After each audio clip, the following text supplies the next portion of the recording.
1947 27 अक्टूबर को देश का गवर्नर जनरल लॉर्ड माउंटबेटन अपने कलम से राजा हरि सिंह को यह वादा करता है कि जब तक सारे कबीले वापस नहीं लौटते हम कश्मीर में हैं। जिस दिन कबीले वापस लौट जाएंगे हम प्लेबिसाइड कराएंगे। आजादी के 2.5 महीने बाद लॉर्ड माउंटबेटन अपने कलम से राजा हरि सिंह को वादा करता है। दूसरी बात, यह हमारे देश की आजाद सरकार M15 ब्रिटेन की खुफिया एजेंसी से वादा करती है कि हम सुभाष चंद्र बोस को तुम्हें लौटाएंगे, उनकी जासूसी करती है। यह आजादी भीख की आजादी नहीं तो और क्या है? यह समझौते की आजादी नहीं तो और क्या है? यह कॉम्प्रोमाइज की आजादी नहीं तो और क्या है? लेकिन ये तुम कॉन्ट्रोवर्शियल है जिसको आप बोल रहे हो। तुमने सुभाष चंद्र बोस के लिए वादा किया था कि हम सुभाष चंद्र बोस की जासूसी करेंगे।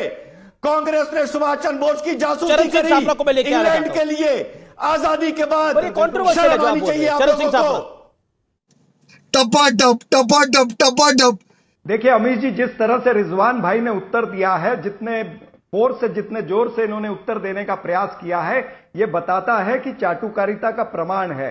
ये जिस तरह से कंगना रनौत की चाटुकारिता करते हैं उतना ही ये अगर पुरजोर तरीके से अगर ये महात्मा गांधी को जो कंगना ने अटैक किया है आपके पास उसके ऊपर ये बोलते जवाब तो मुझे नहीं होगा। लगता है कि ये राष्ट्र की कोई बात या राष्ट्रभक्ति की कोई बात कर रहे हैं। तो ये चाटुकारिता का प्रमाण ये भारतीय।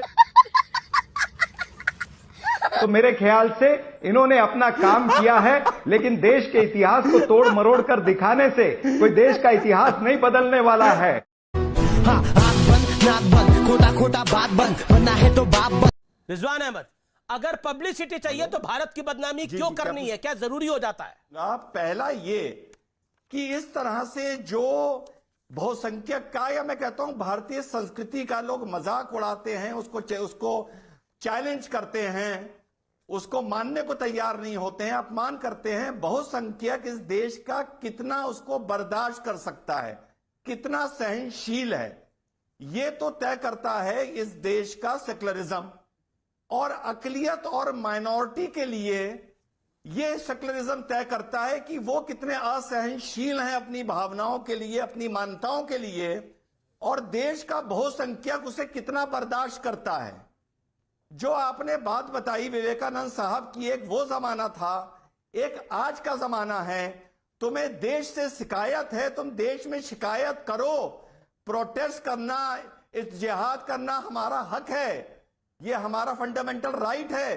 पर उसी चीज को, उसी कमी को मैं कहता हूं, तुम अगर मजाक बना के उड़ाओगे तो तुम्हारे लिए यही किया जा सकता है जो MF हुसैन के साथ किया था कि जब तुम देवी देवताओं की नंगी तस्वीर बनाते रहो तब तो भारत सेकुलर है, और जब तुम्हें देश से खदेड़ दिया जाए तो भारत हिंदुत्व हो जाता है।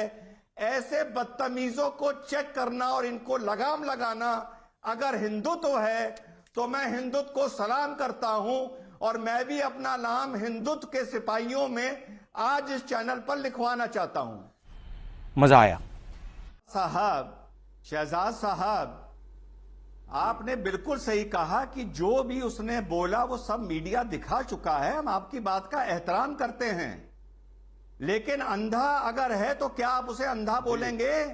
135 करोड़ का मुल्क जो आज अपने पैरों पे खड़ा हो रहा है। मैं शहजाद भाई आपसे पूछता हूं, मुसलमान में लाख कमी है, क्या आप में इतना दम है कि मुसलमान की सारी कमियां इसी तरह से साफ साफ बोले जिन पर दुनिया भी बोल चुकी है? हर मजहब के लोगों में इंसान में कमी होती है, मुसलमान या हिंदू में कमी नहीं होती है। हमको तो पैदा करके भेजता है, हर मुल्क हम में अपनी भी कमी मर्जी से पैदा नहीं होते, और इंसान बुरा होता है और अच्छा होता है। कोई उस कमी का मजाक नहीं उड़ाया जाता।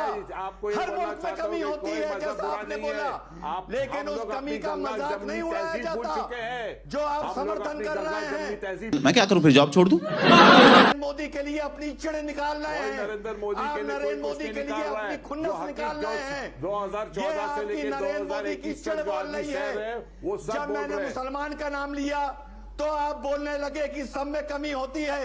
इसी तरह हर देश में कमी होती है, लेकिन उस कमी का मजाक भी उड़ाया जाता है। मैं आपका जीना हराम कर दूंगा।